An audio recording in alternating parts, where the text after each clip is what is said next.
بسم اللہ الرحمن الرحیم۔ آج ہم کو سورۃ المعارج پڑھنی۔ یہ سورہ نمبر 70 ہے، 70۔ اعوذ باللہ من الشیطان الرجیم، بسم اللہ الرحمن الرحیم۔ سأل سائل بعذاب واقع، پوچھا ایک پوچھنے والے نے جلدی مچاتے ہوئے اس عذاب کے بارے میں کہ جو آنے والا ہے، جو آ کر رہے گا، جس کا آنا لازمی ہے۔ میں نے آپ کو یاد ہوگا اب سے 4-5 دن پہلے جب پچھلی کلاس تھی تو اس میں سورہ حاقہ کے بیان کے موقع پر یہ بتایا تھا کہ جو سورہ مبارکہ اس سورہ کی جوڑا سورہ ہے، کہ سورہ حاقہ میں قیامت کے بارے میں خبردار کیا گیا ہے قریش کے لیڈرز کو خاص طور پر، اور ان کے توسط سے حوالے سے باقی تمام دنیا والوں کو۔ اور اس سورہ مبارکہ میں جو اس کی جوڑا سورہ ہے، اللہ تعالیٰ نے ان لوگوں پر تبصرہ کیا ہے کہ جو قیامت کی تیاری کی دعوت کا مذاق اڑاتے ہیں۔ تو وہ ظاہر ہے کہ انکار کا ایک بڑا بھونڈا گھٹیا طریقہ یہ بھی ہوتا ہے کہ آدمی صرف انکار ہی نہ کرے بلکہ مذاق اڑائے۔ تو یہ سورہ مبارکہ یہاں سے شروع ہوئی اور یہ بتایا ہے کہ یہ لوگ کون ہیں اور ان کا کیا رویہ ہے۔ سأل سائل بعذاب واقع، سوال کیا ایک سوال کرنے والے نے جلدی مچاتے ہوئے اس عذاب کے بارے میں کہ جو لازماً آ کر رہے گا۔ یعنی سوال یہ کیا کہ بھائی وہ کدھر گیا تمہارا عذاب، کہاں گئی تمہاری قیامت، اور کہاں رہ گئی تمہاری دھمکیاں؟ ہم وہی ہیں مزے میں عیش کر رہے ہیں اور تم وہی ہو مشکلات میں تکلیفیں اٹھا رہے ہو۔ تو معلوم ہوتا ہے کہ کہیں رک گیا، کہیں پھنس گیا۔ ہماری زبان میں آپ کہیں کوئی مذاق اڑانا چاہے، معلوم ہوتا ہے پنکچر ہو گئی اس کی گاڑی، کہیں رک گیا، اس طرح مذاق اڑاتے تھے۔ فرمایا کہ یہ سوال کیا سوال کرنے والے نے جلدی مچاتے ہوئے، مذاق کرتے ہوئے اس عذاب کے بارے میں کہ جو لازماً آ کے رہے گا۔ للکافرین لیس لہ دافع، آ کے رہے گا یہ ان کافروں کے لیے، اور ان کو ان سے اسے کوئی ہٹا نہیں سکے گا، کوئی دفع نہیں کر سکے گا۔ یعنی آج تو یہ مزے میں اتراتے ہوئے، تکبر کرتے ہوئے اس کا انکار کر رہے ہیں، لیکن جس دن وہ آ جائے گا پھر اس کے آنے کے بعد کوئی اس کو ان سے دور نہیں کر سکے گا، ہٹا نہیں سکے گا۔ من اللہ ذی المعارج، یہ آئے گا اس اللہ کی طرف سے کہ جو درجوں والا ہے، عروج کے زینوں والا ہے۔ یعنی یہ بات بھائی کہی گئی ہے اللہ کے بارے میں، اس کے شان، اس کی بارگاہ کی بلندی کو بیان کرنے کے لیے۔ تم جس کی طرف سے آئے ہوئے پیغام کا مذاق اڑا رہے ہو، تمہیں معلوم ہے کہ اس کا کیا مقام ہے، اس کا کیا درجہ ہے، وہ بہت بلندی والا ہے۔ یعنی وہ آئے گا اس کی طرف سے کہ جو عروج کے، بلندی کے درجات والا ہے۔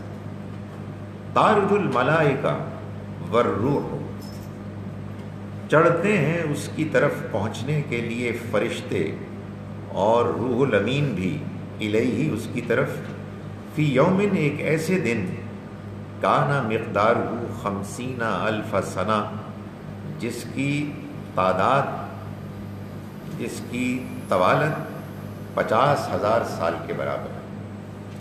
یعنی تم جس رب کے ساتھ یہ معاملہ کر رہے ہو، اس کی طرف سے آئی ہوئی دعوت کا مذاق اڑا رہے ہو کہ چند سال ہو گئے اور ابھی عذاب نہیں آیا، تمہیں جاننا چاہیے کہ وہ تمہارا رب وہ ہے کہ جس کے ہاں جب یہ فرشتے کہ جن کو تم نے دیوتا بنا کر پوجنا شروع کر دیا ہے، اور ان کے سردار روح الامین جبرائیل، یہ بھی جب اس کی طرف جاتے ہیں تو وہ دن، جس دن میں وہ اس کے ہاں پہنچتے ہیں، اس کی طوالت 50,000 سال کے برابر ہے۔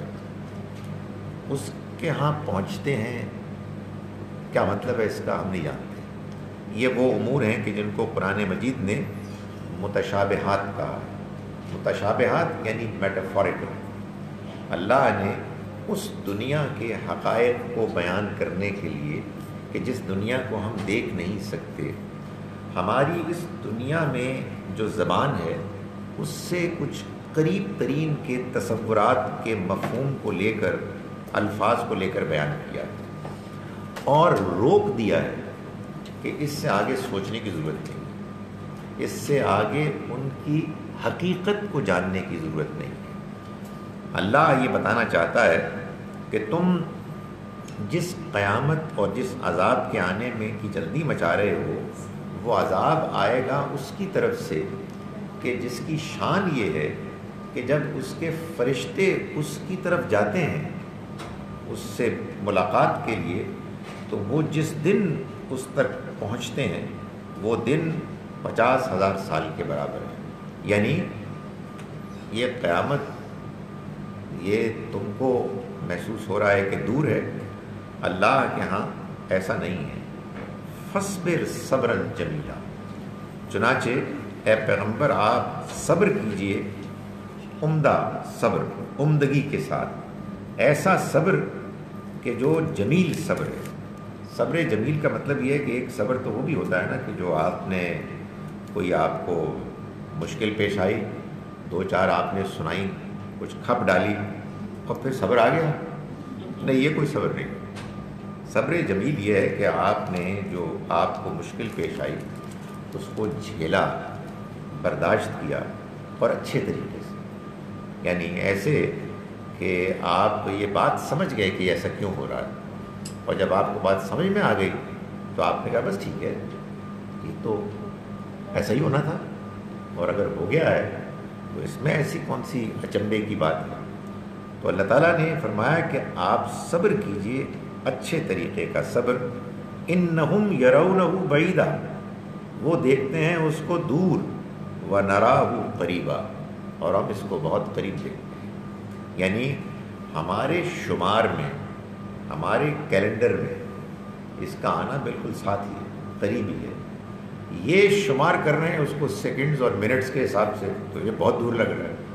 تو انہیں معلوم ہونا چاہیے کہ اللہ رب العزت کے معاملات جس طرح طے ہوتے ہیں، اس میں جو وقت تمہارے اپنے وقت کے حساب سے، شمار سے تم اگر اس کو سوچو تو وہ 50,000 سال کے طوالت کے برابر اس کا ایک دن ہے۔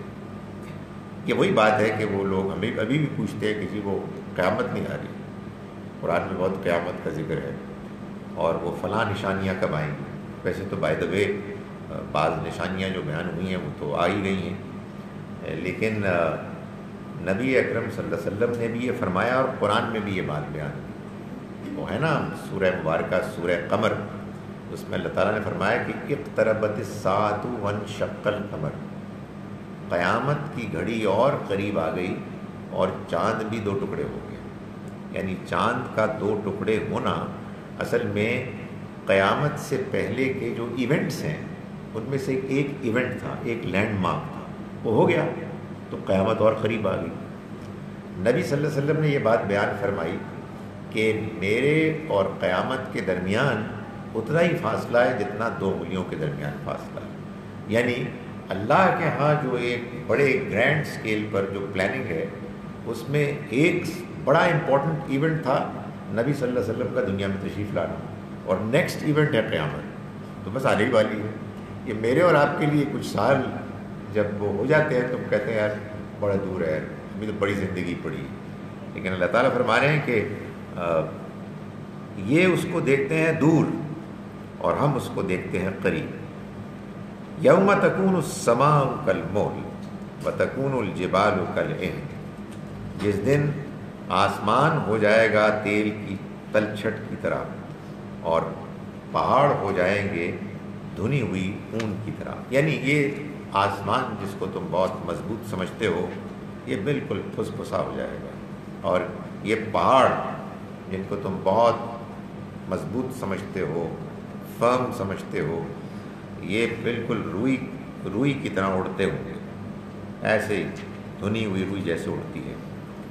وَلَا يَسْأَلُ حَمِيمٌ حَمِيمًا، اور کوئی گہرا دوست کسی دوسرے دوست کے بارے میں پوچھے گا بھی نہیں، اس کو اس کی کوئی پرواہ نہیں ہوگی، اس لیے کہ سب کو اپنی پڑی ہوگی.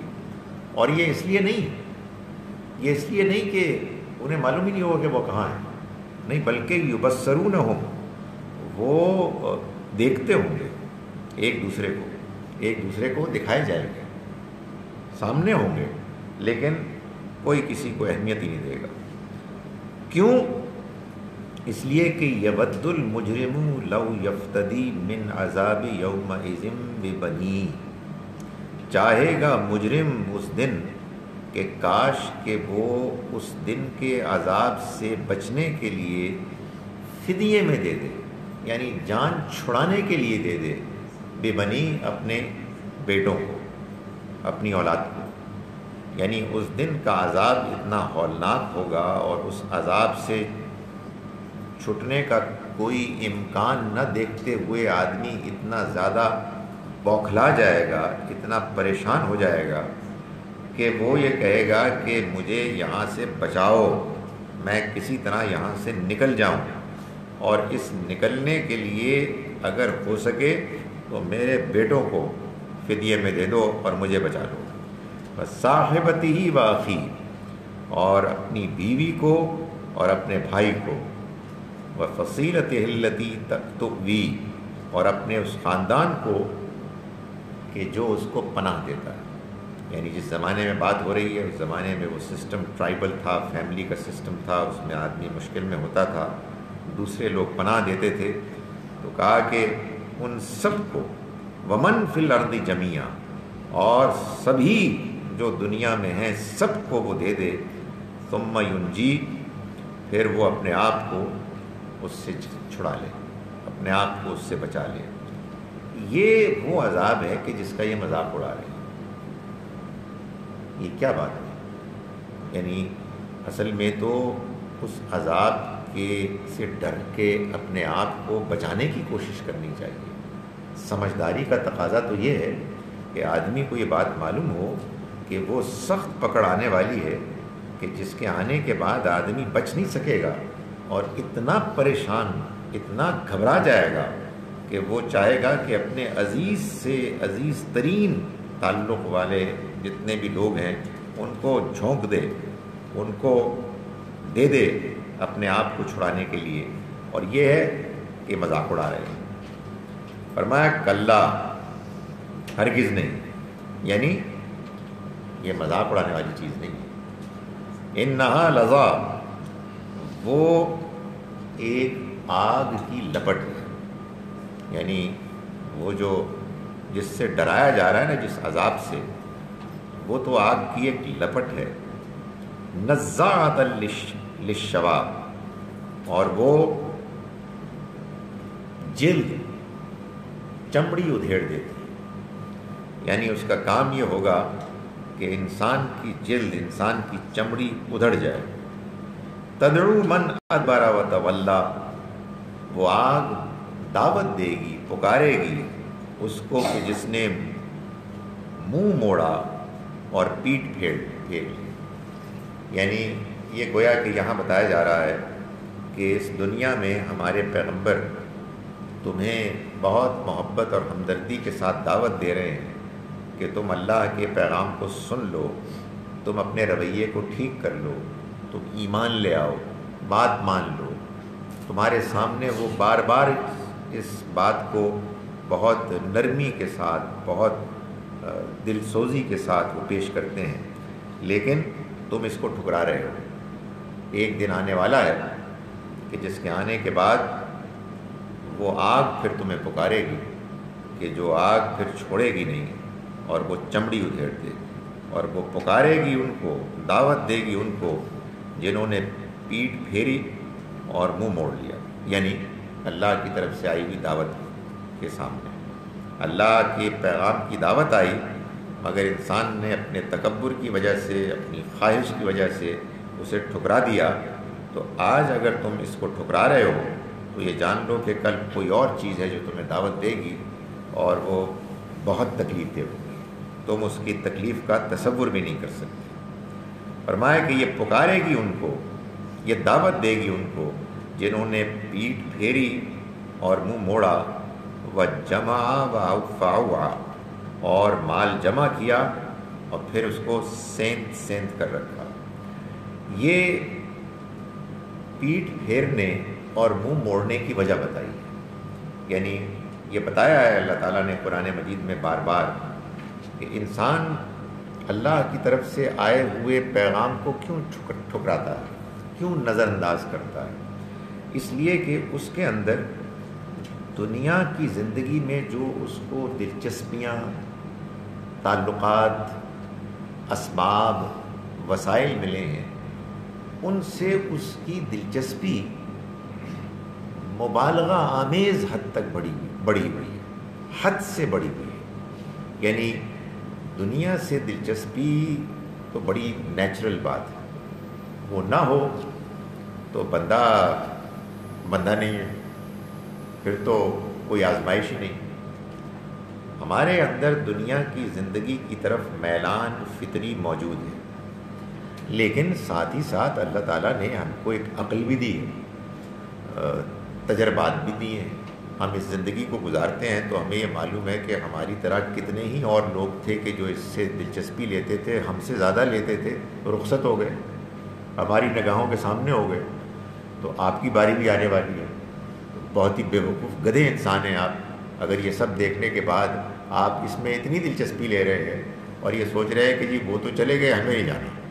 تو اللہ تعالیٰ یہ فرما رہے ہیں کہ یہ ان کو پکارے گی کہ جنہوں نے پیٹھ پھیری اور منہ موڑا اور مال جمع کیا اور پھر اس کو گنا، سینتا، اور اس کے نتیجے میں انکار کر دیا۔ اس لیے کہ جب ان چیزوں سے دلچسپی بڑی ہوئی ہوگی تو پھر خدا کے پیغام میں دلچسپی نہیں ہو سکتی۔ اس لیے کہ اللہ کے پیغام میں دلچسپی کے لیے یہ ضروری ہے کہ انسان کا رویہ حقیقت پسندانہ ہو، انسان دنیا کے بارے میں وہ ایٹیچیوڈ رکھے کہ جو ایٹیچیوڈ صحیح ایٹیچیوڈ ہے۔ اگر اس کا دنیا کی دلچسپیوں، دنیا میں جو کچھ اس نے کمایا ہے، جو اس نے حاصل کیا ہے، اس کے بارے میں اس کا رویہ غلط ہے، ضرورت سے حد سے آگے بڑھا ہوا ہے، تو پھر خدا کا پیغام اس کو آ کے سچی بات ہے تنگ کرے گا، وہ اس کو اپیل نہیں کرے گا، وہ کہے گا پیچھا چھوڑاؤ اس سے، یار لے جاؤ کسی اور کے پاس، آئی ایم ناٹ انٹرسٹڈ، میری کچھ اور دلچسپیاں ہیں، میرے کچھ اور مشاغل ہیں۔ تو فرمایا کہ یہ اصل میں ان کا رویہ ہے جس کی وجہ سے یہ آگ ان کے پیچھے جائے گی اور چمڑی ادھیڑ دے گی۔ ان الانسان خلق ہلوعا، یہ انسان، یہ حقیقت یہ ہے کہ پیدا ہوا ہے جلد باز، بے صبرا، یعنی یہ جو جلدی میں چاہ رہے ہیں کہ ان کو کسی طرح سے جلدی سے وہ عذاب آ جائے کہ جس کی ان کو دھمکی دی جا رہی ہے، آپ اس کی پرواہ نہ کریں۔ یہ انسان جو ہے یہ معلوم ہوتا ہے کہ بہت بے صبرا پیدا ہوا ہے، یعنی اس کے اندر بے صبری بہت ہے۔ اذا مسہ الشر جزوعا، جب اس کو کوئی تکلیف پہنچتی ہے تو یہ شور مچاتا ہے، گھبرا اٹھتا ہے، اور معلوم ہوتا ہے کہ کنٹرول سے چیز باہر ہو رہی ہے اس کے۔ وَإِذَا مَسَّهُ الْخَيْرُ مَنُوعًا، اور جب اس کو کوئی آسانی آتی ہے، کوئی سہولت ملتی ہے تو وہ بخیل بن جاتا ہے، وہ اس کو روک لیتا ہے، سینت لیتا ہے۔ یہ انسانوں کے اندر ایک عجیب معاملہ ہے کہ تکلیف میں وہ بے صبرا ہو جاتا ہے، اور راحت، چین، آرام میں معلوم ہوتا ہے کہ وہ اب جو کچھ اس کو ملا ہے اس کو وہ سمیٹ کے رکھے اور کسی اور میں کسی اور کو نہ دے، نہ بانٹے، تقسیم نہ کرے۔ یہ انسانوں کا ایک عام رویہ ہے، الا المصلین، سوائے ان لوگوں کے کہ جو نماز پڑھتے ہیں، نمازی ہیں۔ معلوم یہ ہوا کہ نماز اگر انسان پڑھتا ہے تو اس کے نتیجے میں اس کی شخصیت میں ایک توازن پیدا ہوتا ہے، وہ انسان کو بیلنس کرتی ہے۔ انسان تکلیف میں بھی، مشکل میں بھی اپنے آپ کو روکے رکھتا ہے، باندھے رکھتا ہے، اور جب اس کو بہت کچھ ملتا ہے تب بھی وہ آپے سے باہر نہیں ہوتا، بلکہ ایک متوازن رویہ اختیار کرتا ہے، درمیان کا رویہ اختیار کرتا ہے۔ اگر انسان نماز نہ پڑھے، اللہ کے آگے نہ جھکے، تو پھر یہی ہوگا کہ کچھ ملے گا تو معلوم ہوگا کہ فخر سے پھولے نہیں سمارے اور سب چیزیں سمیٹنا چاہتے ہیں، اور کچھ چھن جائے گا تو معلوم ہوگا کہ ایسی تکلیف ہے کہ جس میں ان کو اپنے اس صورتحال میں کنٹرول کرنے کا کوئی امکان نظر نہیں آ رہا۔ فرمایا کہ الذین هم علی صلاتہم دائمون، وہ لوگ کہ جو نماز کی پابندی کرتے ہیں، یعنی نماز ایک مرتبہ پڑھ لینا نہیں، بلکہ نماز کو باقاعدگی سے پڑھنا۔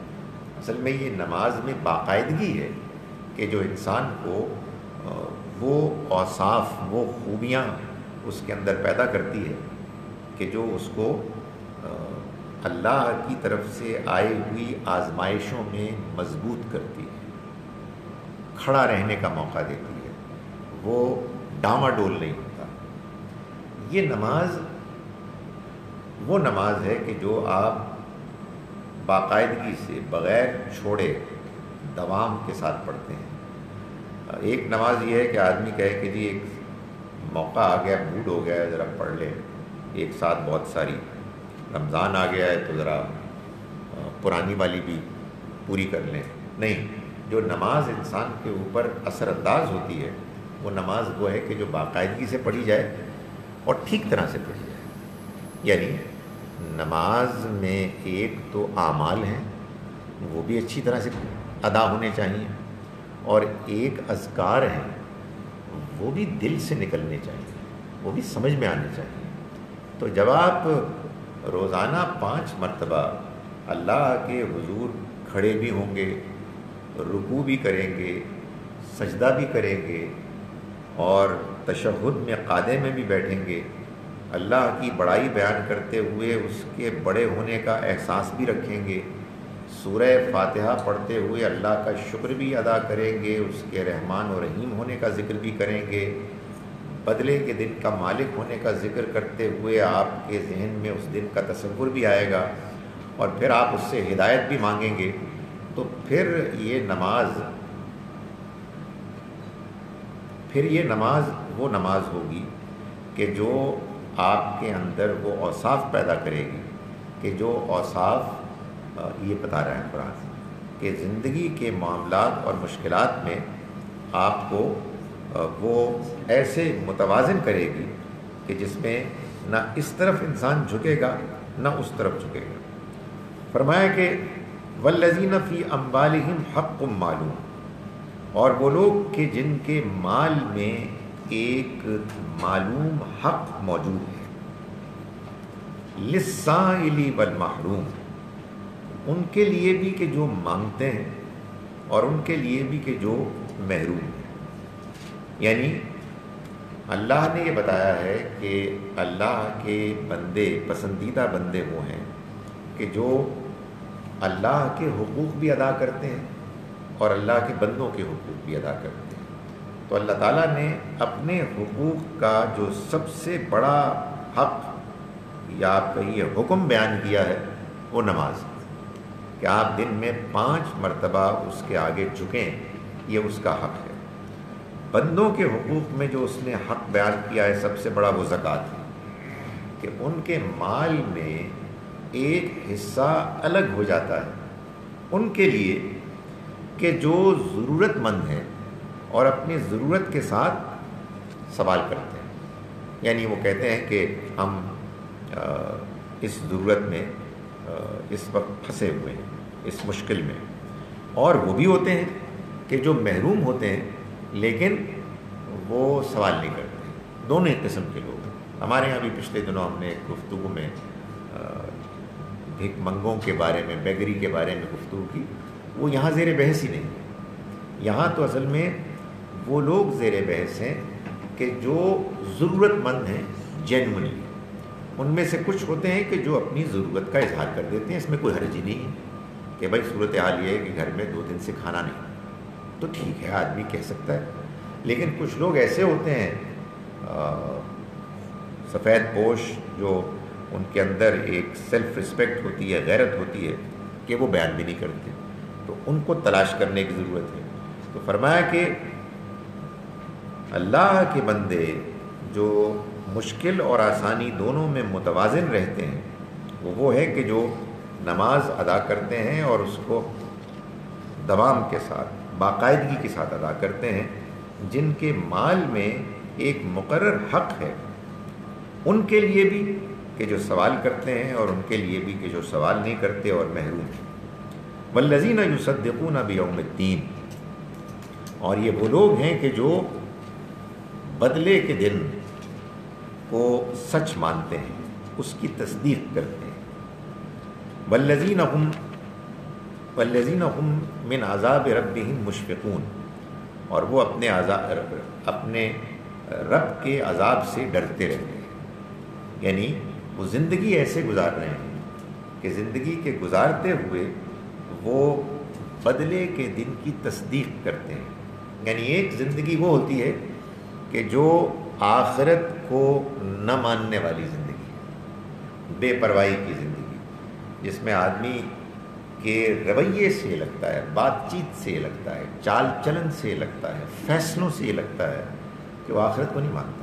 لوگوں کے ساتھ معاملات کرتے ہوئے لگتا ہے کہ اس کے خیال میں، اس کے گمان میں، غالب گمان میں کچھ ہونے والا نہیں. لیکن اللہ تعالیٰ یہاں جن کا ذکر کر رہا ہے یہ وہ لوگ ہیں کہ جو بدلے کے دن کی تصدیق کرتے ہیں. یعنی محض زبانی جمع خرچی سے نہیں، بلکہ اپنے رویے سے، اپنے ایٹیچیوڈ سے. اِنَّ عَذَابَ رَبِّهِمْ وَالَّذِينَ هُمْ مِنْ عَذَابِ رَبِّهِمْ مُشْفِقُونَ، اور وہ کہ جو اپنے رب کے عذاب سے ڈرتے رہتے ہیں. یعنی ان کا یہ جو نیکی کا جذبہ ہے اس میں یہ پہلو بھی ہے کہ بھائی ایک دن جواب دینا ہے. اس لیے اگرچہ کہ یہ چیزیں اپنی طرف اٹریکٹ تو کرتی ہیں لیکن اللہ کو جواب دینا ہے. وہی بات کہ جو سورہ نازعات میں اللہ تعالیٰ نے ان الفاظ میں بیان کی کہ فَأَمَّا مَنْ خَافَ مَقَامَ رَبِّهِ، اور وہ کہ جو اپنے رب کے سامنے کھڑے ہونے سے ڈرا. یعنی رب کے سامنے کھڑے ہونے سے جواب دہی کے لیے. وَنَهَى النَّفْسَ عَنِ الْهَوَىٰ، اور اس نے اپنی خواہش کو روکے رکھا، اس وجہ سے کہ اسے یہ اندیشہ تھا کہ اسے اپنے رب کے سامنے کھڑا ہونا ہے. فَإِنَّ الْجَنَّةَ هِيَ الْمَأْوَىٰ، جنت ان کا ٹھکانہ ہو. تو یہاں یہ کہا جا رہا ہے کہ یہ اپنے رب کے عذاب سے ڈرتے رہتے ہیں. ان عذاب ربہم غیر معمون، یقیناً ان کے رب کا عذاب ایسی ہی چیز ہے کہ اس سے بے خوف نہیں ہوا جا سکتا. یعنی وہ ہے ہی ایسی چیز کہ جس سے ڈرنا چاہیے. اس سے غیر و معمون یعنی نڈر ہونا یہ بالکل ممکن نہیں ہے اگر انسان سمجھدار ہے. والذین هم لفروجہم حافظون، اور وہ کہ جو اپنی شرم گاہوں کی حفاظت کرتے ہیں. الا علی ازواجہم او ما ملکت ایمانہم، سوائے اپنی بیویوں کے یا اپنی لونڈیوں کے. فإنہم غیر ملومین، تو ان کے معاملے میں البتہ ان پر کوئی ملامت نہیں ہے. اللہ کو یاد کرتے ہیں، اللہ کے بندوں کا حق ادا کرتے ہیں، لیکن یہی کافی نہیں ہے. مطلب وہ اپنے رویے میں جو صنف دوسری ہے، اپوزٹ جینڈر، اس کے بارے میں ان کا ایک رویہ ہے شریفانہ، اور وہ اپنے آپ کو، اپنی ان خواہشات کو کہ جو بے لگام ہو جائے تو انسان گندگی میں لپٹ جاتا ہے، وہ اس کے بارے میں بھی محتاط ہوتے ہیں اور وہ حفاظت کرتے ہیں۔ اس میں اللہ نے انسان کی ضرورت کو پورا کرنے کے لیے جو طریقہ بتایا ہے وہ نکاح کا طریقہ ہے۔ چنانچہ اسی کو یہاں بیان کیا گیا کہ سوائے اپنی بیویوں کے یا اپنی لونڈیوں کے کہ جن کے معاملے میں انہیں کوئی ملامت نہیں۔ ظاہر ہے کہ ہمارے ہاں جب یہ الفاظ آتے ہیں تو لوگ کہتے ہیں کہ پھر لونڈیاں بھی رکھی جا سکتی ہیں، اور بعض اہل ایمان کہتے ہیں کہ جب موقع ملے گا تو انشاءاللہ شریعت کا یہ حکم بھی ہم پورا کرنے کی کوشش کریں گے۔ نہیں، ایسی بات نہیں ہے۔ اصل بات کیا ہے کہ جب قرآن نازل ہو رہا تھا تو غلام اور لونڈی اس زمانے میں موجود تھے۔ یہ ایک لعنت تھی کہ جو اس وقت موجود تھی، اور اللہ نے دھیرے دھیرے بڑے حکیمانہ طریقے سے اس لعنت کا خاتمہ کیا۔ یہ میں لعنت سوچ سمجھ کے کہہ رہا ہوں۔ قرآن مجید نے الفاظ استعمال کیے ہیں بالکل ابتدائی صورتوں میں۔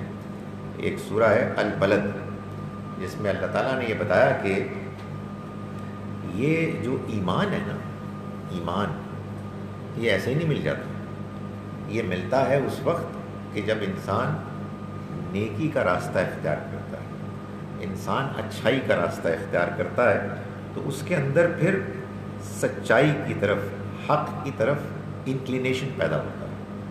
اور یہ جو سچائی کا راستہ ہے یہ آسان نہیں ہے، یہ ایک چڑھائی ہے۔ تو اللہ تعالیٰ نے فرمایا کہ فَلَقْتَحَمَ الْعَقَبَةَ، انہوں نے، یہ جو انکار کرنے والے ہیں، انہوں نے وہ چڑھائی نہیں چڑھی۔ اب یہ چڑھائی کیا ہے؟ نیکی کے وہ کام کہ جو نیکی کے کام ہیں لیکن ان کو کرنا آسان نہیں۔ اب اس چڑھائی کو اللہ تعالیٰ بیان کر رہے ہیں، تو پھر پوچھ رہے ہیں کہ وَمَا أَدْرَاكَ مَا الْعَقَبَةُ، تمہیں معلوم ہے کہ وہ چڑھائی کیا ہے؟ اور پھر اس کے بعد کچھ نیکی کے کام بتائے۔ اس میں پہلی بات جو بتائی وہ ہے فَكُّ رَقَبَةٍ، گردنوں کا چھڑانا، یعنی غلاموں کو، لونڈیوں کو آزاد کرنا۔ یہ سب سے پہلی نیکی قرار دی اس زمانے میں، ورنہ اگر اللہ تعالیٰ کو غلامی کو پروموٹ کرنا تھا، لونڈیوں کو پھیلانا تھا ان کے معاملے کو، تو پھر یہ تو نہیں کہنا چاہیے تھا۔ یہ تو بڑی کنٹرڈکشن تھی کہ جو چیز مطلوب ہے، جس کو اہل ایمان چاہ رہے ہیں کہ کبھی موقع ملے تو کیوں نہ مستفید ہوں، تو پھر تو اللہ تعالیٰ کو کہنا چاہیے تھا کہ بناؤ، اور فرمایا کہ گردنیں چھڑاؤ۔ یہ مسئلہ ہے، یہ مصیبت ہے۔ بعض بیچارے، بعض بیچاریاں ہیں کہ جو پھنس گئے ہیں۔ کیوں پھنس گئے؟ اس لیے کہ اس زمانے میں مسئلہ یہ تھا کہ جنگیں ہوتی تھیں، اور جنگوں میں جنگی قیدی بنتے تھے۔ جنگی قیدیوں کے واپسی کا کوئی بندوبست نہیں تھا، چنانچہ دشمن بھاگ جاتا یا مر جاتا یا بھاگ جاتا، جو بچ جاتے، جو ہاتھ آتے، ان کو غلام لونڈیاں بنا دیا جاتا، اور پھر اس طرح سے غلام اور لونڈیاں ایک شخص کے ہاتھ آتے جو ان کا مالک ہوتا، اور پھر کبھی اس کا موڈ ہوتا تو کسی اور کو بھیج دیتا۔ تو یوں ایک تھی اس کی وہ مارکیٹ کے جو پرائمری مارکیٹ تھی، یعنی آپ سمجھیں کہ ایک تھا پروڈکشن کا پلانٹ، اور وہ ہے پرزنرز آف وار، اور ایک پھر اس کی مارکیٹ ہے سیکنڈری جہاں وہ بکتا تھا۔ تو وہ ہوتا تھا، غلام لونڈیاں پھر بکنے لگتے تھے۔ اللہ تعالیٰ نے جب قرآن نازل ہونا شروع ہوا تو ایک تو بالکل شروع ہی میں یہ بتا دیا کہ یہ اس کو ختم کرنا ہے، یہ پسندیدہ نہیں، یہ ایک ظلم ہے، ایک زیادتی ہے، اپیل کی، ایک گردنیں پھنسی ہوئی ہیں، ان کو چھڑاؤ۔ لیکن فوراً فیصلہ نہیں کیا، فوراً کوئی ایسا حکم نہیں دیا کہ جس کے بعد غلام اور لونڈیاں بالکل آزاد ہو جائیں۔ اس کی وجہ یہ ہے کہ اگر ایسا فیصلہ ہو جاتا تو اس کے نتیجے میں ان غلاموں لونڈیوں کے حق میں یہ ٹھیک نہ ہوتا جب تک آپ کے پاس کوئی متبادل ارینجمنٹ نہ ہو. اس وقت تک اگر آپ کوئی نیکی کے جذبے جوش میں آ کے فیصلہ کر دیں گے تو فیصلہ تو آپ کر دیں گے لیکن پھر اس کو آپ سنبھال نہیں سکیں گے. لوگ بھک منگے بن جاتے ہیں, خواتین کے ساتھ تو اور بھی زیادتیاں ہوتی ہیں. تو اللہ تعالیٰ نے دھیرے دھیرے اس کا خاتمہ کیا. چنانچہ اللہ نے اس بات پر لوگوں کو ابھارا کہ وہ اللہ کو راضی کرنے کے لیے غلام لونڈیوں کو آزاد کریں, ان کی شادیاں کروائیں. ان کے لیے لفظ غلام اور لفظ لونڈی استعمال کرنے کو ممنوع کر دیا. اور بعض ایسے گناہ تھے, جرائم تھے, جن کو دھونے کے لیے کفارے کے طور پر غلام یا لونڈی آزاد کرنے کو کہا گیا. یہ سب کر دیا گیا. لوگوں نے ظاہر کچھ نہ کچھ اس میں کوششیں بھی کی اپنے اپنے طور پر, لیکن پھر دو باتیں ایسی اور اللہ نے کی کہ جن کے بعد کم سے کم تھیوری میں غلامی ختم ہو گئی. پریکٹس تو انسان کے ہاتھ میں ہے. وہ کیا دو باتیں تھیں؟ ان میں سے ایک اعلان تھا سورہ محمد میں, سورہ نمبر 47 ہے, 47, جس کی آیت نمبر 4 میں اللہ تعالیٰ نے یہ بتایا کہ جب تم جنگ کرو اور قیدی ہاتھ آ جائیں تو پھر فَإِمَّا مَنًّا بَعْدُ وَإِمَّا فِدَاءً, یا تو تم احسان کر کے ان کو آزاد کر دو یا فدیہ دے کے, فدیہ لے کے ان کو چھوڑ دو, یعنی پیمنٹ لے کے چھوڑ دو. تیسری بات کو ختم کر دیں, یعنی غلام لونڈی بنا دیں. یعنی اب یہ نہیں ہوگا. یہ دو باتیں بیان کی. صحیح آیا نمبر کیا ہے؟ سورہ محمد, سورہ نمبر 47, آیت نمبر 4. دوسرا اقدام وہ کیا جو سورہ نور میں ہے, سورہ نمبر 24, آیت نمبر 33. اللہ کرے 33 ہی ہوگی انشاءاللہ, ورنہ 34 ہو جائے گی. جس میں 35 نہیں ہو سکتی. 35 تو اللہ نور السماوات والارض سے پہلے ہے. 33 ہوگی انشاءاللہ.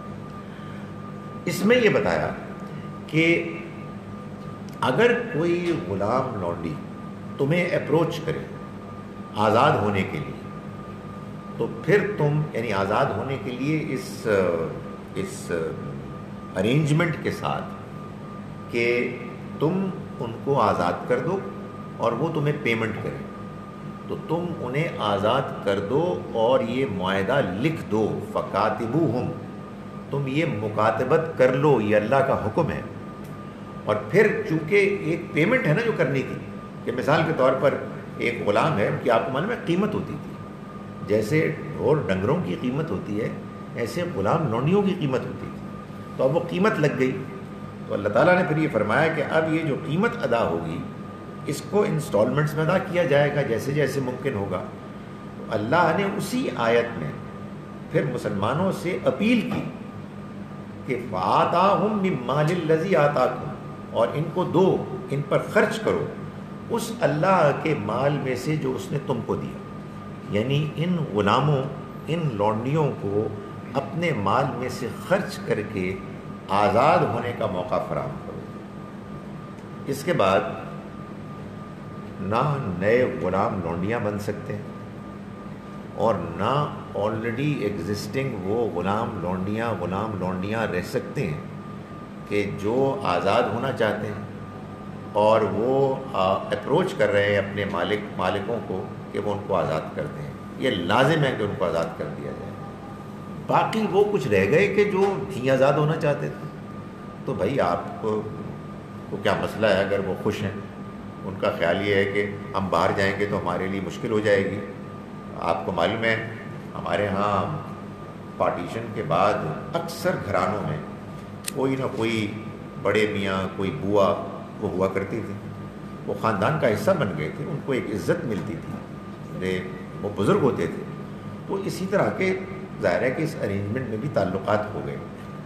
اب اس دوران میں یہ جو 20 سال گزرے ہیں جس میں کہ ایسا نہیں ہوا, یہ قانون نہیں آیا, تو بھئی غلام بھی موجود تھے، لونڈیاں بھی موجود تھیں، ان کا ذکر آ گیا، اس لیے کہ جب انٹرم پیریڈ میں، انٹرویننگ پیریڈ میں جب کہ یہ ریفارمز جاری ہیں تو یہ تو ایک ریئلٹی ہے نا کہ غلام لونڈیاں موجود تھے، ان کے بارے میں اللہ تعالیٰ نے اس طرح سے الفاظ قرآن مجید میں شامل کیے جس سے لوگوں نے خیال کیا کہ یہ ہمیشہ کے لیے ہے۔ اس کی وجہ ایک اور مشکل ہے کہ ہمارے ہاں ایک فلسفہ پورے قرآن کے اوپر چھا گیا ہے جو قرآن نے کہیں بیان نہیں کیا، لیکن لوگوں نے اس کے اوپر ٹھونس دیا کہ قرآن میں جو کچھ بھی بیان ہوا ہے وہ قیامت تک کے لیے، اس کے بعد تو کچھ نہیں ہو سکتا۔ ایسی کوئی بات ہی نہیں ہے، قرآن خود کہہ رہا ہے۔ میں نے ابھی آپ کو بتایا غلام لونڈیوں کے بارے میں، تو یہ پے در پے مشکلات ہوئی، تو یہ مجھے ذرا اصل موضوع سے ہٹ کے یہ تقریر کرنی پڑی، اس لیے کہ لوگوں کو غلام لونڈیوں کے مسئلے میں بہت دلچسپی ہوتی ہے، اور آج آپ یہ اعتراض بھی نہیں کر سکتے کہ صرف قرآن ہی پڑھایا ہے، تقریر نہیں کی، ایک تقریر بھی جھاڑ دی ہے میں نے۔ تو یہ یوں ہے، فَمَنِ ابْتَغَىٰ وَرَاءَ ذَٰلِكَ فَأُولَٰئِكَ هُمُ الْعَادُونَ، پھر جس نے اس کے علاوہ اپنی خواہش کو پورا کرنا چاہا تو یہی لوگ حد سے بڑھنے والے ہیں، یعنی جنسی بے راہ روی کسی صورت بھی قابل قبول نہیں ہے۔ جو اس کے علاوہ کہیں اور کوشش کرے گا یہ لوگ ہیں کہ جو حد سے بڑھنے والے ہیں۔ وَالَّذِينَ هُمْ لِأَمَانَاتِهِمْ وَعَهْدِهِمْ رَاعُونَ، اور وہ لوگ کہ جو اپنی امانتوں کا اور اپنے عہدوں کا لحاظ رکھتے ہیں، یعنی امانت میں خیانت نہیں کرتے اور عہدوں کی پابندی کرتے ہیں، عہدوں کو، وعدوں کو پورا کرتے ہیں۔ یہ دو چیزیں ہیں کہ جو بیان کرتی ہیں اہل ایمان کی شخصیت کی۔ نبی اکرم صلی اللہ علیہ وسلم نے فرمایا کہ لا ایمان لمن لا امانت له، جو امانت میں خیانت کرتا ہے اس کا کوئی ایمان ہی نہیں، ولا دین لمن لا عہد له، اور جو عہد کو، وعدے کو پورا نہیں کرتا اس کا کوئی دین نہیں۔ یہ ہمارے ہاں یہ بڑی ایک بدقسمتی ہے کہ تھی تو خوش قسمتی کہ ہم پیدا ہوئے مسلمان، لیکن بس وہ مسلمان پیدا ہونے کے بعد ہمیں کہا کہ سب چیزیں فار گرانٹیڈ، وہ مسلمان ہے تو الحمدللہ ہم کامیاب ہیں، ہمیں کوئی نہیں روک سکتا، سفلتا پراپت ہو جائے گی، سب ٹھیک ہو جائے گا۔ قرآن سے معلوم ہوتا ہے کہ جس کو آپ کہتے ہیں نا مسلمان ہونا، صاحب ایمان ہونا، اس کے لیے یہ ضروری ہے کہ انسان امانت کا پاس رکھے اور عہدوں کو پورا کرے۔ امانت ہر وہ چیز کہ جو آپ کے پاس موجود ہے کہ جس کو ادا کرنے کے آپ ذمہ دار ہیں، اس میں ہماری صلاحیتیں بھی ہیں، ہمارے وسائل بھی ہیں، کسی نے آپ کو کوئی چیز دی ہوئی ہے وہ بھی امانت ہے، کسی کا کوئی راز ہے وہ بھی امانت ہے۔ گویا کہ انسان ایک ایسا ذمہ دار انسان ہونا چاہیے کہ جس کے پاس جو بھی امانتیں ہیں، جو بھی صلاحیتیں ہیں، جو بھی کسی کی دوسری سے ملی ہوئی چیزیں ہیں، وہ ان کے بارے میں یہ رویہ اختیار کرتا ہے کہ مجھے ذمہ دار ہو کے رہنا ہے، اور عہدوں کی کو پورا کرتے ہیں۔ یعنی عہد سے مراد وہ عہد وعدہ بھی ہے جو ہم زبانی یا لکھ کے کرتے ہیں، وہ بھی ہے کہ جو امپلائڈ ہے۔ ہمارے آپس کے رشتے یہ سارے امپلائڈ اس میں وعدے ہیں جو لکھے ہوئے وعدوں سے زیادہ امپورٹنٹ ہیں۔ ایک گھر میں والدین کی، اولاد کی جو حیثیت ہے، یہ اصل میں وہ امپلائڈ اخلاقی وعدے ہیں کہ جن کو پورا کرنا ضروری ہے۔ اسی طرح سے قرآن سے معلوم ہوتا ہے کہ ہماری فطرت میں اللہ تعالیٰ نے اپنی معرفت کا بھی ایک عہد ہے کہ جو لیا ہوا ہے، جو اس نے ہم سے لیا تھا، الست بربکم، کہ کیا میں تمہارا رب نہیں ہوں؟ قالوا بلا، تو سب نے کہا کہ کیوں نہیں۔ اسی طرح سے ہمارے اندر جو نیکی اور بدی کا احساس ہے، یہ بھی ایک وعدہ ہے اللہ سے کہ ہم نے اس کی پابندی کرنی ہے، اور پھر مسلمان ہونے کے بعد ہم ان احکام اور شریعت کے ان تقاضوں کے بھی پابند ہیں کہ جن کو ہم نے مان لیا۔ جب ہم مسلمان ہو گئے تو مسلمان ہونے کا مطلب یہی ہے کہ ہم نے کہا سمعنا و اطعنا، ہم نے سنا اور ہم نے اطاعت کی۔ ہم نے اللہ کے پیغمبر کو جب اللہ کا پیغمبر مانا ہے تو پھر اس کا مطلب یہ ہے کہ وہ جو اللہ کا پیغام لے کر آئے ہیں ہم اس کو پورا کرنے کا پابند ہیں۔ تو فرمایا کہ وہ لوگ کہ جو اپنی امانتوں اور اپنے عہدوں کا پاس رکھتے ہیں، والذین هم لشہاداتہم قائمون، اور وہ لوگ کہ جو اپنی شہادتوں پر، اپنی گواہی پر قائم رہتے ہیں، جو انہوں نے بات کہی ہے، جو گواہی دی ہے اس پر وہ قائم رہتے ہیں کہ ہاں ہم نے یہ کہا تھا، ہاں ہم یہ گواہی دیتے ہیں، یعنی وہ پھر کسی دوسرے موقع پر جا کے بات کو بدل نہیں دیتے، مکر نہیں جاتے۔ فرمایا والذین هم علی صلاتہم یحافظون، اور وہ لوگ کہ جو اپنی نمازوں کی حفاظت کرتے ہیں، یعنی نماز کا ذکر شروع میں آیا اور نماز کا ذکر آخر میں آیا، جس سے کہ یہ بات معلوم ہوتی ہے کہ بندہ مومن کی زندگی میں نماز کتنی اہم چیز ہے۔ یہی وہ عبادت ہے کہ جو انسان کو قدم قدم پر برائی سے روکتی ہے یا روکنے کی تلقین کرتی ہے۔ ان الصلاۃ تنہی عن الفحشاء والمنکر، یقیناً نماز ہر فحش اور ہر منکر چیز سے روکتی ہے۔ کون سی نماز؟ وہی نماز کہ جو انسان سمجھ کر پڑھتا ہے، دھیان کرتا ہے، وہ جب کھڑا ہوتا ہے تو یہ بات اپنے ذہن میں لاتا ہے کہ وہ اپنے رب کے سامنے کھڑا ہے، جس کو نبی صلی اللہ علیہ وسلم نے فرمایا کہ ان تعبد اللہ، تم اللہ کی عبادت کرو کأنک تراہ، گویا کہ تم اسے دیکھ رہے ہو۔ فإن لم تکن تراہ، اس لیے کہ اگرچہ کہ تم اس کو نہیں دیکھ سکتے، فإنہ یراک، وہ تو تم کو دیکھتا ہے۔ تو جب آپ اس طرح سے نماز پڑھیں گے اور آپ اس کی حفاظت کریں گے تو یہ وہ چیز ہے کہ جو باقی جتنی بھی باتیں بیان ہوئی ہیں وہ آپ سے آپ ہونے لگے گی۔ جب روزانہ 5 وقت آپ اللہ کے سامنے کھڑے ہو کر اپنے آپ کو پوچھیں گے کہ کیا میں جو کچھ کر رہا ہوں ٹھیک کر رہا ہوں، تو پھر اس کا بڑا غالب امکان ہے کہ زندگی میں اول تو کوتاہی زیادہ بڑی ہوگی نہیں، اور اگر ہوگی تو اس سے پھر انسان معافی مانگ لے گا اس کے معاملے میں۔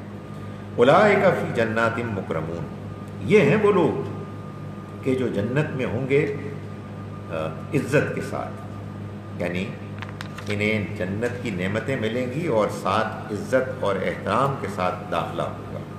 عزت یعنی انہوں نے دنیا کی زندگی کے امتحان میں جس طرح سے کامیابی کے ساتھ اللہ کی مرضی کے مطابق زندگی گزاری، اب وہ اس کے مستحق ہیں کہ آخرت میں ان کو عزت اور احترام ملے۔ یہ خاص طور پر اس زمانے میں اس لیے بھی بیان کیا گیا کہ وہ لوگ کہ جو قریش کے سردار تھے، جو انکار کرتے تھے، جو اپنے آپ کو بڑا سمجھتے تھے اور اپنے سے معاشی اور مادی طور پر کمتر لوگوں کو وہ گھٹیا سمجھتے تھے، ان کو یہ بتایا جا رہا ہے کہ ان کو عزت ملے گی۔ عزت پانی ہے تو یہ رویہ اختیار کرو۔ یہ وہ لوگ ہیں کہ جو جب اس رویے کو اختیار کرتے کرتے اس دنیا سے رخصت ہوں گے تو پھر ان کو جنت کے باغات کی نعمتیں ملیں گی اور اس میں وہ عزت کے ساتھ داخل ہوں گے۔ فَمَا لِلَّذِينَ كَفَرُوا قِبَلَكَ مُهْطِعِينَ، پھر یہ کیا معاملہ ہے کہ یہ انکار کرنے والے تم پر پل پڑ رہے ہیں، تم پر حملہ آور ہو رہے ہیں غصے میں۔ عن الیمین وعن الشمال عزین، دائیں اور بائیں سے معلوم ہوتا ہے کہ ٹکڑوں میں گروہ در گروہ تمہارے اوپر وہ حملہ آور ہو رہے ہیں، پل پڑ رہے ہیں۔ کیا مسئلہ کیا ہے، وجہ کیا ہے؟ یعنی بھائی بات یہ ہے کہ آپ کو اختلاف ہے تو آپ اپنا اختلاف بیان کر دیں، بندے کو کسی بات سمجھ میں نہیں آ رہی تو اتنے غصے کی کیا بات ہے، یہ مسئلہ کیا ہے؟ اَيَطْمَعُ كُلُّ امْرِئٍ مِّنْهُمْ أَن يُدْخَلَ جَنَّةَ نَعِيمٍ، کیا ان میں سے ہر ایک یہ چاہتا ہے کہ وہ داخل ہو نعمتوں والے باغ میں؟ یعنی ان کا مسئلہ یہ تھا کہ وہ یہ کہتے تھے کہ بھائی بات یہ ہے کہ یہ دعوت جو ہے یہ ہمارے لیے بڑی ڈسٹربنگ دعوت ہے، یہ کیا مطلب ہے؟ کھاتے پیتے ہم، سردار ہم، مالدار ہم، طاقتور ہم، اور آپ یہ کہنا چاہتے ہیں کہ یہ جن کے پاس کھانے کو 2 وقت کی روٹی نہیں ہے، یہ ہمارے غلام، یہ جنت میں جائیں گے اور ہم نہیں جائیں گے؟ یہ کیسے ہو سکتا ہے؟ سنو، اس کی وجہ سے وہ آگ بگولا ہوتے اور وہ غصے میں وہ ٹوٹ پڑتے اور دائیں اور بائیں سے وہ آتے، اس لیے کہ ان کی وہ جو ہے نا جھوٹی عزت نفس، کہ جس کو سورہ قلم میں اللہ تعالیٰ نے فرمایا کہ ان کی یہ ناک سونڈ بن جائے گی، یعنی اور اس کو ہم داغیں گے۔ تو یہاں بھی یہ فرمایا کہ یہ کیا مسئلہ ہے؟ کیا ان میں سے ہر ایک یہ چاہتا ہے کہ وہ داخل کیا جائے نعمتوں والے باغ میں؟ کلا، ہرگز نہیں، یعنی یہ نہیں ہونے والا۔ انا خلقناکم مما یعلمون، ہم نے ان کو پیدا کیا اس چیز سے کہ جو یہ جانتے ہیں۔ مطلب یہ ہے کہ بھائی صاحب اکڑ کس بات کی؟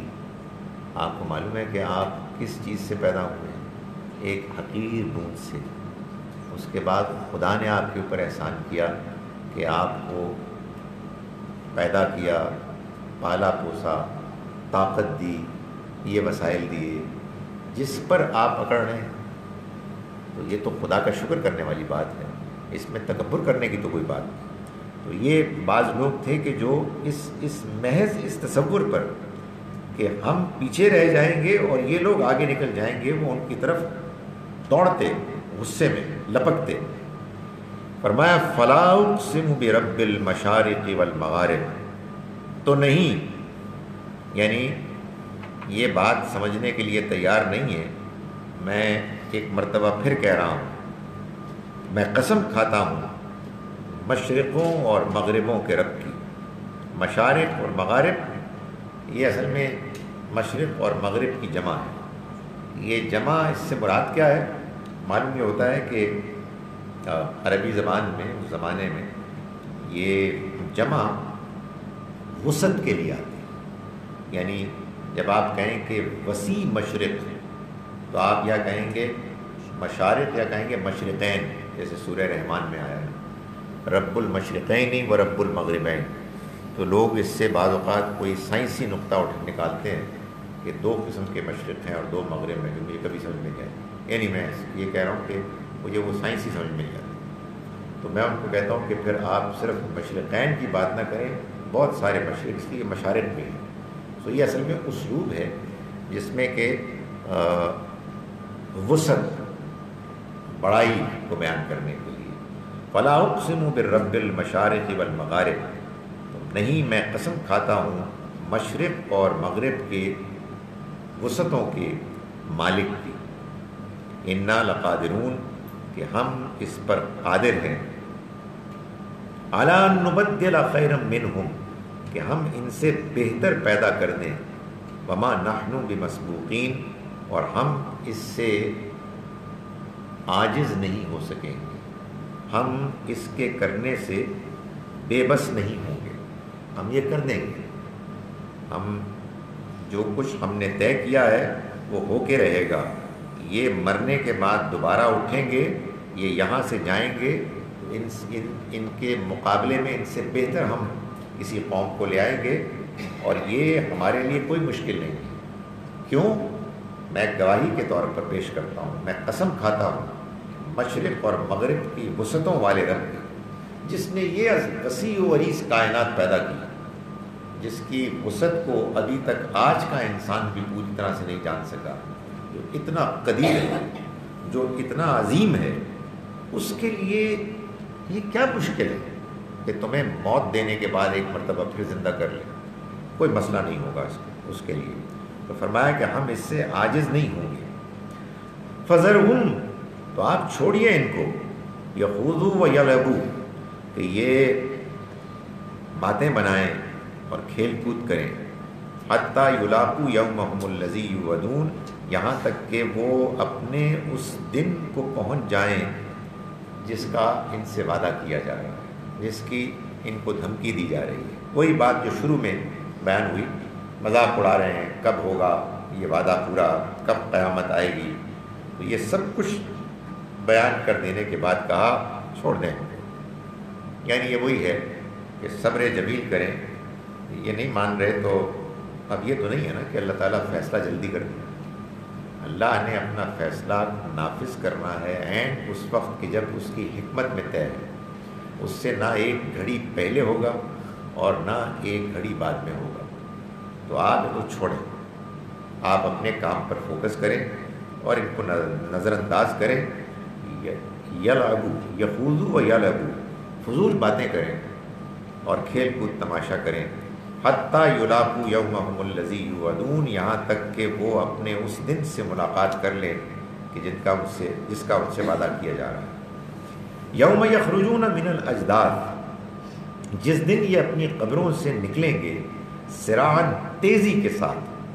کانہم الی نصب یوفضون، ایسے گویا کہ وہ نشانوں کی طرف بھاگ رہے ہیں، جیسے کوئی نشانہ طے کیا ہوا ہو اور اس کی طرف تیزی کے ساتھ کوئی دوڑ رہے ہوں.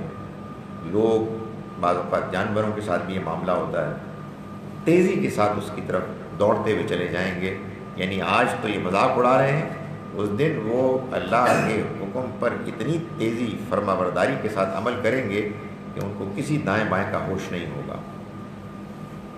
خاشعۃ ابصارہم، ان کی نگاہیں جھکی ہوئی ہوں گی. ترہقہم ذلہ، اور ان پر ذلت چھائی ہوئی ہوگی. ذالک الیوم الذی کانوا یوعدون، یہ ہے وہ دن جس سے یہ ڈرائے جاتے رہے، جس سے کہ ان کو ڈرایا جاتا ہے. اقول قولی ھذا واستغفر اللہ.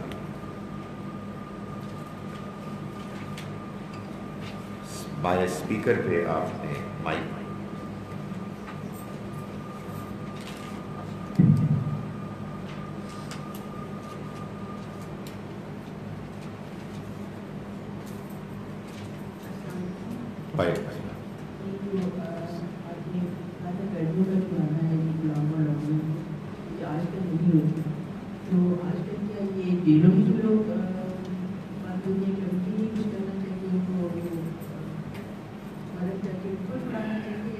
دیکھیں.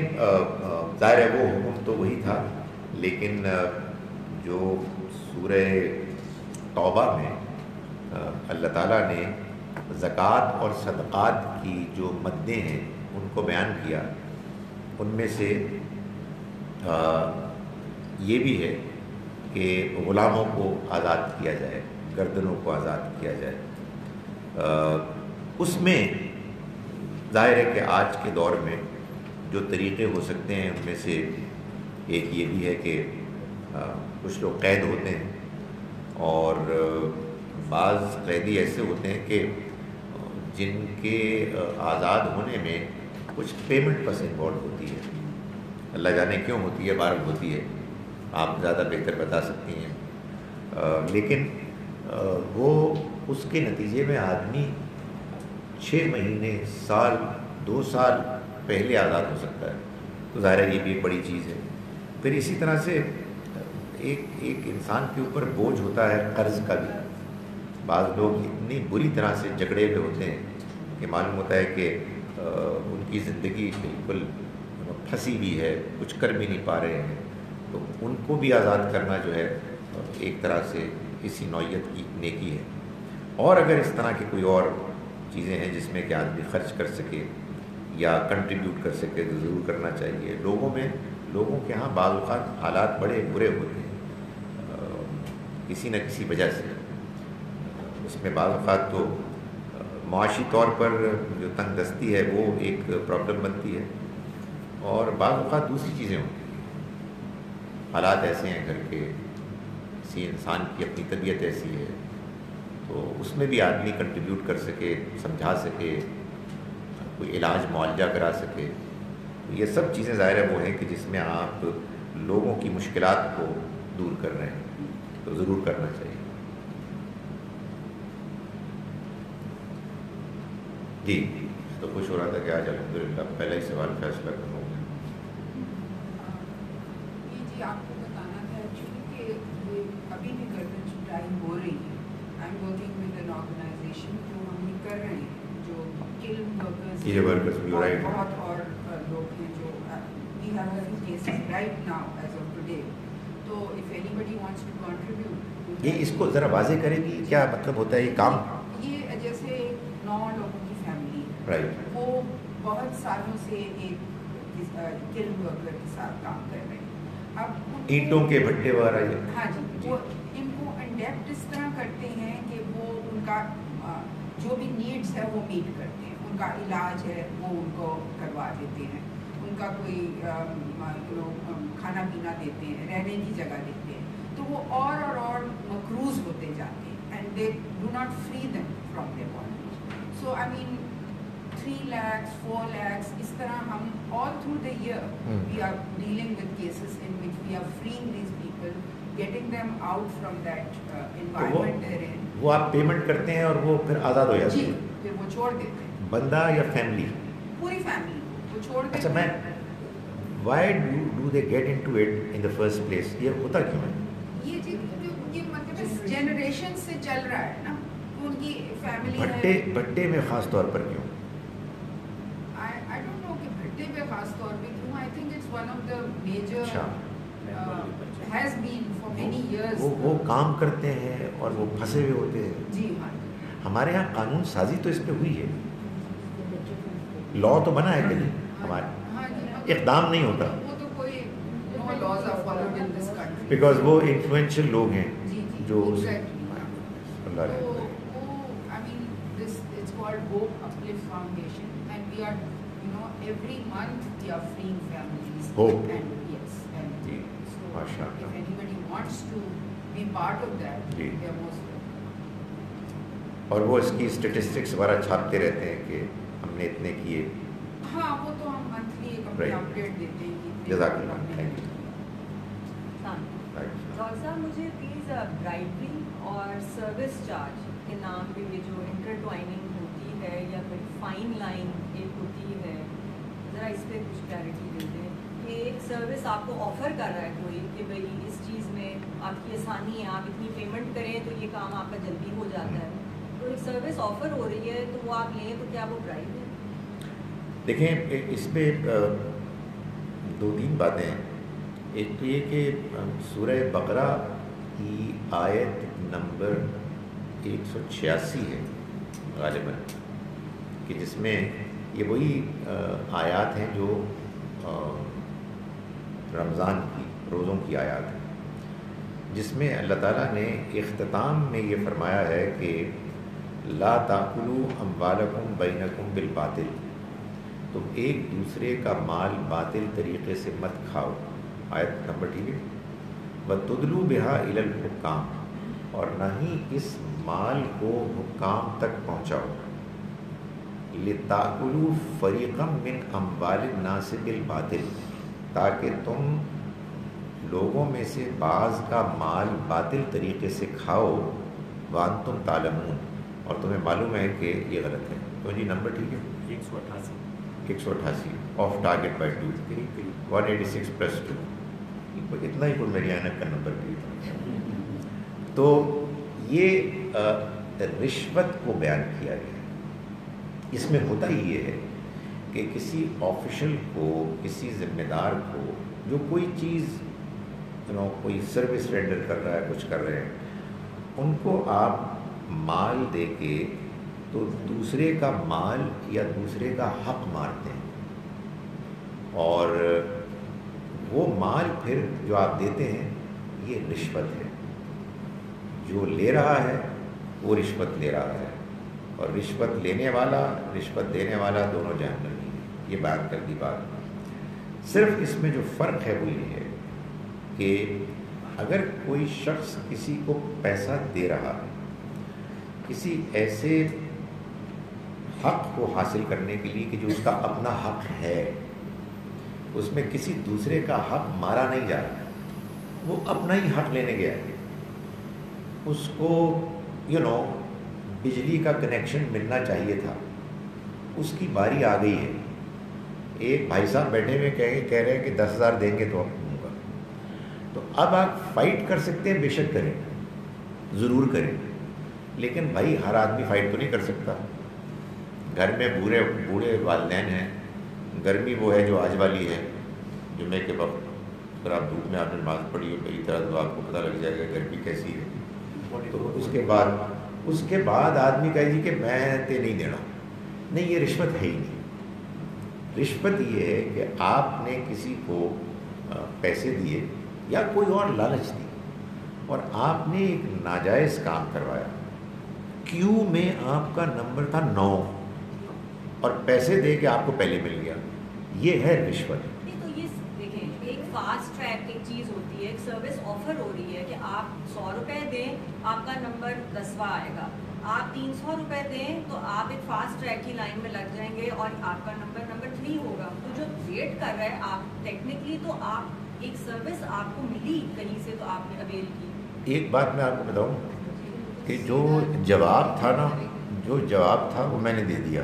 اچھا. اور میں پوری بات سنا، یہی عام طور پر دین میں ہوتا ہے، باقی بس کامن سینس ہوتی ہے. لوگوں کی مشکل یہ ہوتی ہے کہ لوگ کہتے ہیں کہ مولوی صاحب آپ پوری بات بتائیں. مولوی صاحب کی اصل بات تو ہوتی ہے 10%، باقی تکا ہوتا ہے. اب میں تکا لگا رہا ہوں.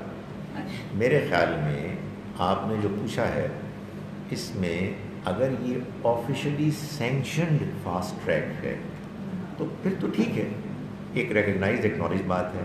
لیکن پتہ یہ لگے کہ وہ پاسپورٹ آپ بنانے جا رہے ہیں اور ادھر سے بھائی صاحب آ کے کہتے ہیں کہ جی اگر آپ 500 میں دیں تو آپ کو ابھی ہم آدھے گھنٹے میں کر دیتے ہیں.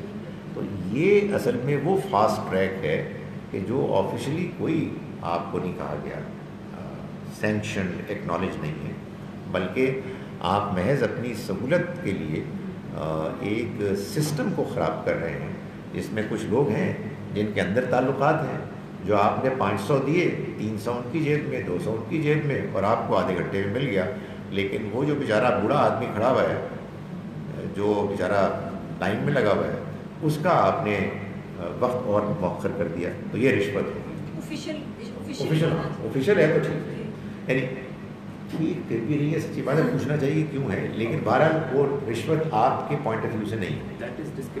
ہاں، اس کو، اس لا کو، اس سسٹم کو ٹھیک ہونا چاہیے، لیکن ایک عام آدمی کو ظاہر ہے کہ اس تکلیف میں نہیں ڈالنا چاہیے.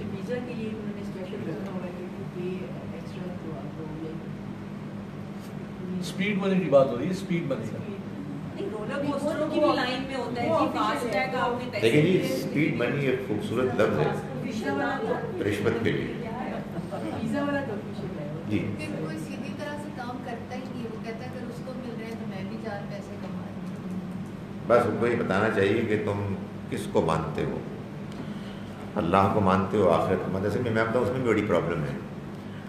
اللہ تو ویسے ہی راضی ہو گیا، آخرت تو ویسی کامیاب ہو گئی.